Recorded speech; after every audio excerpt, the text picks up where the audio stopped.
প্রশ্নের উত্তর দেবেন? হ্যাঁ বলো। বলুন তো, মেয়েরা স্বাধীন না পরাধীন? কেন স্বাধীন? স্বাধীনটা কি করে হলো এটা বোঝান।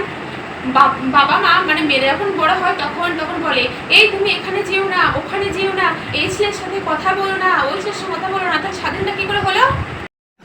বিয়ের পরে। এই তো, বিয়ের পরে শ্বশুর শাশুড়ি বলবে এখানে যেও না, সেখানে যেও না। আর নিজের স্বামীকে যদি আমি বলতে যাই, তখন আজকে ধরো একটা যার কথা ছিল আজকে যা হবে না, একটা জিনিস কিনে দাও না, না এই জিনিসটা ভালো না, আমার পছন্দ কেনা হবে না। তাহলে স্বাধীনতা কোথায় হলো?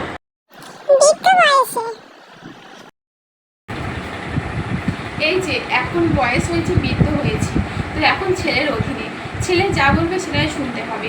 ছেলে বলে মা এটা করো না, মা ওটা ওটা কেউ না, মা সেখানে যেও না। তাহলে এখন মাসিমা আপনি বলুন, মেয়েরা কী করে মানে স্বাধীনতা পায়? কোনো কালেই মেয়েরা স্বাধীন নয়, পরাধীন।